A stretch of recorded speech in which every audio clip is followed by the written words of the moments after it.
wa ta'ala haid dan nifas, seperti yang saya ceritakan tadi. Ya, haid dan nifas, wanita yang haid dan nifas kalau seandainya berhenti haidnya sebelum adzan subuh, kemudian ketika adzan subuh dia belum mandi, tetapi dia sudah suci dari haid dan nifas, tidak keluar lagi darahnya, maka tetap ya dimubahkan dan dia terus berpuasa, ya, terus berpuasa.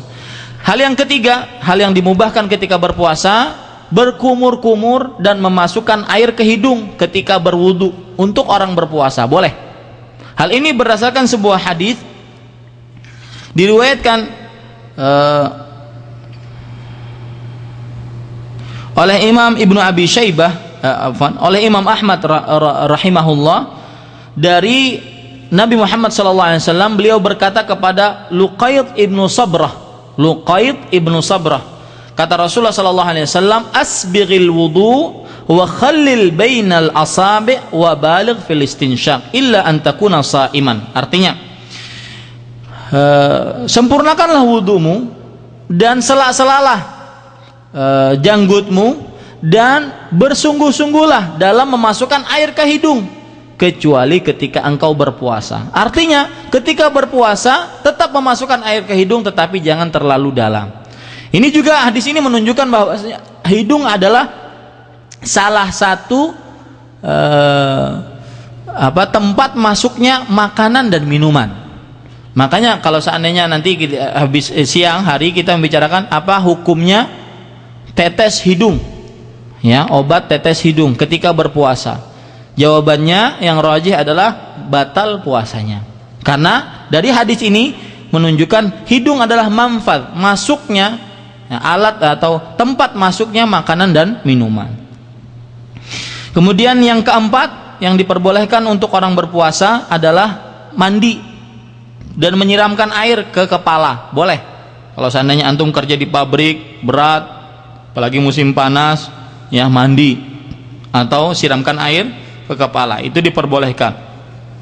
Hal ini berdasarkan sebuah hadis dari Abu Bakrah radhiyallahu anhu, bahwasanya beliau berkata, laqad ra'aitu Rasulullah sallallahu alaihi wasallam bil araj yasubbu ala ra'sihi al-ma' wa huwa sha'im minal 'atash aw minal har.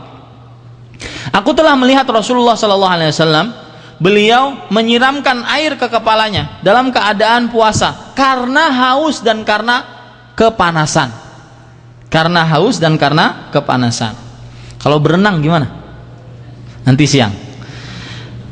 Yang kelima, mencicipi makanan kalau diperlukan, ya, termasuk diperbolehkan mencicipi makanan. Hal ini berdasarkan perkataan Abdullah bin Abbas, la ba'sa an tut'imal qadar aw syai'. Artinya la ba'sa, tidak mengapa engkau mencicipi makanan secukupnya, ya, atau sedikit dari makanan, tetapi tidak dimasukkan, dikeluarkan, ya.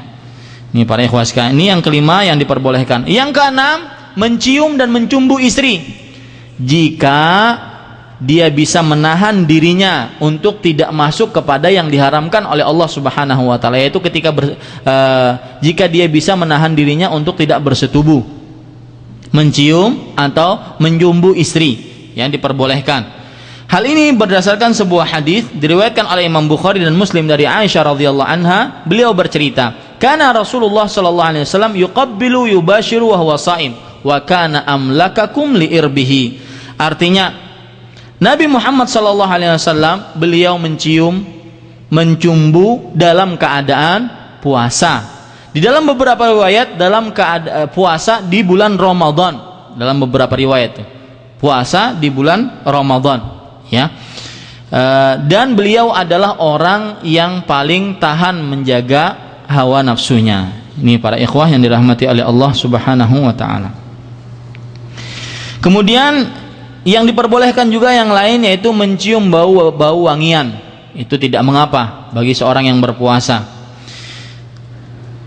Kemudian yang dimubahkan juga ketika berpuasa, makan dan minum dalam keadaan lupa. Ya, ingat, dalam keadaan lupa. Hadis diriwayatkan oleh Imam Bukhari dan Muslim dari sahabat Abu Hurairah radhiyallahu anhu, Rasul sallallahu alaihi wasallam bersabda, "Man nasiya wa huwa sha'im fa akala aw syariba falyutimma shaumahu fa innama at'amahu Allah wa saqah." Barang siapa yang lupa dalam keadaan puasa, kemudian dia makan dan minum, maka hendaklah dia sempurnakan puasanya. Sesungguhnya dia sudah diberikan makan dan minum oleh Allah Subhanahu wa ta'ala. Yang kesembilan, sesuatu yang masuk ke dalam mulutnya tanpa pilihan dia. Mangap, masuk lalat. Nah, di sini sebenarnya ada permasalahan para ikhwah sekalian. Apakah seluruh yang masuk ke dalam mulut itu membatalkan puasa? Contoh misalkan orang ketelan kelereng, batal nggak puasanya? Kalau lagi operasi, biasanya operasi jantung, itu dimasukkan kan kamera selang ya untuk melihat ini operasinya sukses atau enggak ini. Itu batal enggak puasanya? Karena bukan makanan dan minuman. Jawabannya siang. Kemudian yang 11 ya, yang ke-11 obat asma ya, obat apa sih namanya itu? Obat semprot untuk mulut ya, untuk mulut, maka itu tidak mengapa. Meskipun, nah di sini obat asma ini, obat mulut ini ada dua, untuk pernafasan itu ada dua. Ada yang dia hanya gas saja, sehingga dia kemudian kembali bernafas dengan segar. Ada yang dia obatnya itu berbentuk, jadi ketika dipencet maka akan keluar cairan, dan cairan itu nanti pecah di mulut, dan itu yang melegakan pernafasan dia. Maka yang pertama tidak batal, yang kedua batal. Ya, jadi dua, itu disebutkan oleh Imam Ibnu Utsaimin rahimahullahu taala. Kemudian yang ke-12 yang terakhir yang dimubahkan, yaitu tidak mengapa untuk membersihkan gigi, menyikat gigi dengan pasta gigi sekalipun, ya, tidak mengapa. Asalkan jangan sampai masuk ke dalam kerongkongan. Baik, para ikhwan yang dirahmati oleh Allah Subhanahu wa taala, yang ke-10 yang terakhir. Ya, yang terakhir kesalahan-kesalahan orang yang berpuasa. Dan secara umum sepertinya bukan hanya berpuasa, baik sebelum berpuasa ataupun ketika berpuasa ataupun setelah berpuasa, yaitu di bulan Ramadan. Kesalahan-kesalahan sebagian kaum muslimin di bulan Ramadan. Di antaranya yang pertama, mengkhususkan ziarah kubur menjelang Ramadan, yang disebut dengan apa? Nyekar. Ya, itu tidak ada dalam agama Islam. Tidak pernah Rasul sallallahu alaihi wasallam memerintahkan seperti itu. Yang kedua yaitu mandi besar menyambut bulan Ramadan. Ini termasuk daripada kesalahan, ya. Termasuk daripada kesalahan. Yang ketiga, menetapkan awal Ramadan dengan hisab. Nabi Muhammad sallallahu alaihi wasallam mengatakan, "Inna ummatun ummiyah, la naktubu wa la nahsib asy-syahru hakadha wa hakadha." Kami ini adalah umat yang buta huruf. Kami tidak memakai kitabah, tulis menulis, dan tidak pula memakai hisab. Jelas hadis Nabi Muhammad SAW. Bulan itu seperti ini, jumlahnya 29. Ya, seperti itu hadis Nabi Muhammad SAW. Kemudian yang keempat, mendahului puasa Ramadan dengan berpuasa sehari atau 2 hari sebelumnya. Tidak boleh. Ya, para ikhwah sekalian dirahmati oleh Allah Subhanahu wa taala. Hal ini berdasarkan sebuah hadis riwayat Tirmidzi. Rasul sallallahu alaihi wasallam bersabda, "La yataqaddamu ahadun asy-syahr biyaumin wala biyaum illa ahadun kana yasumu siyamahu qablahu falyasum." Jangan kalian mendahului Ramadan dengan berpuasa 1 hari atau 2 hari sebelumnya, kecuali bagi seseorang yang terbiasa mengerjakan puasa pada hari tersebut, maka silahkan dia berpuasa. Kalau dia biasa berpuasa Senin Kemis, kok kebetulan Seninnya itu 1 hari sebelum Ramadan, silahkan saja dia berpuasa. Kemudian kesalahan yang kelima yaitu melafatkan niat. Niat itu tempatnya di hati, tidak usah dilafatkan. Selama hidup Nabi Muhammad SAW, beliau mendapatkan berpuasa itu 9 kali Ramadan selama hidup beliau. Tidak pernah ada riwayatnya beliau mengucapkan nawaitu sauma ghadin an adai fardhus siyam hadhihi sanati lillahi ta'ala. Tidak pernah Nabi Muhammad SAW mengucapkan seperti itu, ya. Akan tetapi para ikhwah sekalian, bahkan Imam Nawawi rahimahullah di dalam kitab beliau Raudhatut Talibin, perhatikan nih yang mengaku mazhab Syafi'i. Di dalam kitab beliau Raudhatut Talibin, beliau mengatakan, la yasihhus shaum illa bin niyah. Tidak sah puasa seseorang kecuali dengan niat. Wa mahalluhal qalb, dan niat itu tempatnya di hati. Wala yustaratun nutq bila khilaf, dan tidak disyaratkan untuk diucapkan tanpa ada perbedaan pendapat. Ini para ikhwah sekalian, yang mengaku mazhab Syafi'i semestinya harus mengikuti ulama-ulama mereka. Cuma karena ta'assub fanatik mazhab, apalagi kalau sudah di hadapannya ribuan orang, itu susah untuk merubah. Ya. Yang keenam, membangunkan kaum muslimin dengan mengucapkan sahur, sahur, puasa, sahur, makan. Itu tidak pernah dikerjakan oleh Rasulullah sallallahu alaihi wa ala alihi wasallam. Yang ketujuh, tidur waktu sahur, enggak bersahur, ya. Ini termasuk daripada kesalahan dalam berpuasa. Yang kedelapan, pensyariatan imsak, yaitu berhenti makan 10 atau 15 menit sebelum azan.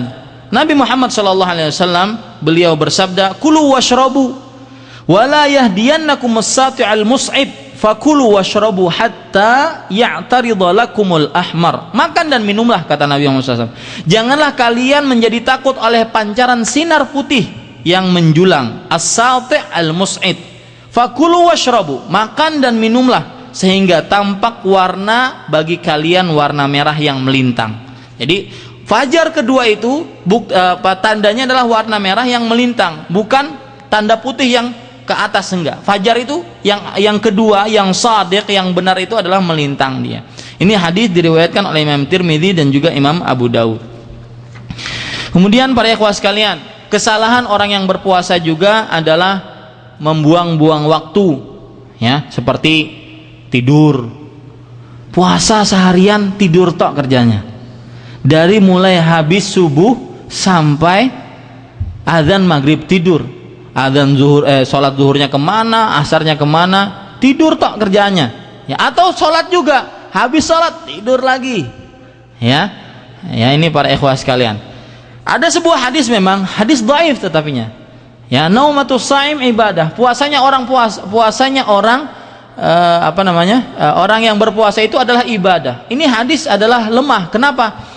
Bahkan dikatakan palsu karena di dalamnya ada seorang perawi yang disangka kadzab, seorang perawi yang dia adalah perawi dikategorikan sebagai tukang dusta. Kalau ada sebuah hadis perawinya itu salah satunya adalah kadzab, maka dia hadis palsu. Kemudian para ikhwah sekalian dirahmati oleh Allah Subhanahu, padahal banyak beredar, ya. Nah, ya. Kemudian para ikhwah yang dirahmati oleh Allah Subhanahu wa taala, kesalahan selanjutnya yaitu berdoa dengan mengucapkan Allahumma lakasumtu wa ala rizqika aftartu wa bika Allahumma lakasumtu wa bika amantu wa ala rizqika aftartu. Hadis ini para ikhwah sekalian dirahmati oleh Allah Subhanahu wa taala diriwayatkan dalam Sunan Abu Daud, kemudian juga diriwayatkan dalam kitab Ibnu Sunni, ya, dalam kitab beliau Amalul Yaumi wal Lailah. Tetapi hadis-hadis ini ada lemah karena di dalam hadis ini ada seorang yang dinilai lemah dan pendusta, ya, pendusta. Ini para ikhwah sekalian. Dan di sana ada hadis yang sahih, hadis riwayat Abu Daud juga. Dhahabadh-dhama'u wa batalatil 'uruqu wa thabatal ajru insyaallah. Ya, ini para ikhwah sekalian dirahmati oleh Allah Subhanahu wa taala. Kesalahan yang selanjutnya sudah berapa tuh? Ya, ke-11. Kesalahan selanjutnya adalah tidak sholat maghrib berjamaah di masjid gara-gara berbuka, kebanyakan makanan di depannya, lupa sholat maghribnya di masjid. Ya, ini para ikhwah sekalian sibuk dengan berbukanya. Ya, tidak boleh para ikhwah sekalian. Bahkan kadang-kadang dia mengambil sebuah dalil, kata dia, idza hadaral isya wa uqimatis shalah fabda'u bil idza hadaral isya wa uqimatis shalah fabda'u bil isya. Jika sudah dihidangkan makanan, diiqamahkan salat, maka dahulukan makan dulu. Ya, ini para ikhwan. Dengan dalil ini dia katakan bahwa hadisnya sahih, tetapi penerapannya tidak benar. Ya, para ikhwan sekalian. Kemudian yang selanjutnya, tidak sholat taraweh, baik sendirian, apalagi sama imam. Sendirian aja nggak sholat, apalagi sama imam. Padahal tadi saya katakan termasuk adab yang sangat dianjurkan adalah melakukan sholat taraweh bersama imam. Kemudian yang selanjutnya yaitu terlalu berlebihan, israf dan tadzir, berlebihan, mubadzir, di dalam segala hal, terutama ketika berbuka atau ketika sahur, ya. Dilarang dalam agama Islam para ikhwah sekalian. Orang beribadah saja, berinfak saja itu tidak boleh dalam keadaan israf, terlalu berlebihan. Apalagi dalam keadaan membuang-buang makanan. Berinfak saja tidak boleh dalam keadaan berlebih-lebihan, apalagi dalam membuang-buang makanan. Nabi Muhammad SAW bersabda, sebuah hadis riwayat riwayat Bukhari dari sahabat, riwayat Bukhari tetapi secara muallaq, kulu washrabu walbasu watasaddaq fi ghairi israfin wala makhillah. Makan dan minumlah dan berpakaianlah dan bersedekahlah tanpa ada sifat israf, sifat terlalu berlebihan, dan juga sifat kesombongan. Kemudian termasuk kekeliruan di dalam sholat di dalam bulan Ramadan, yaitu zikir jamaah dengan dikomandoi dalam sholat taraweh atau sholat 5 waktu, ya.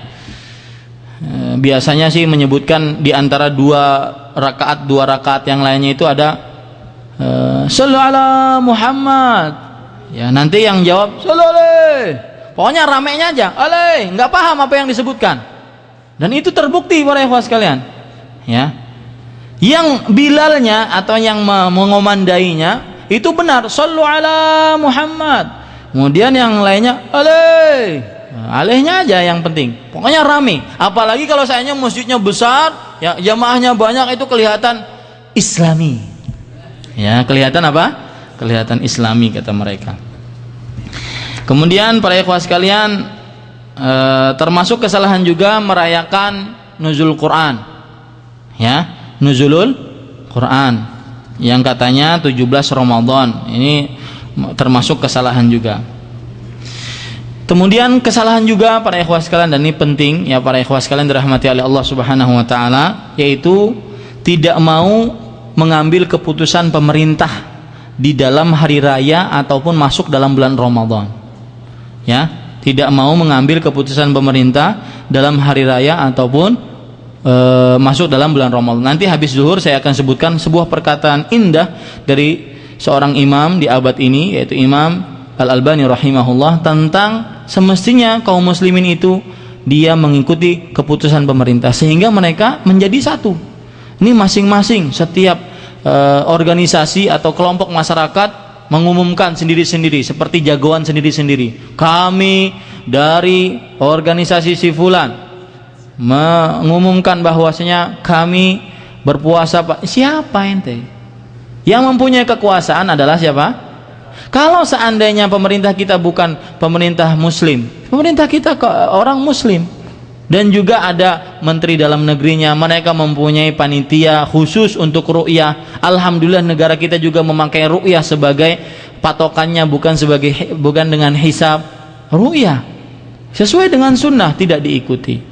Ini para ikhwan yang dirahmati oleh Allah Subhanahu wa taala. Ini selesai materi kajian yang pertama, hukum dan adab puasa. Itu yang bisa saya sampaikan. Apa yang baik itu hanya dari Allah Subhanahu wa taala, apa yang buruk itu dari kami pribadi manusia biasa. Sallallahu nabiyana Muhammad walhamdulillahi rabbil alamin.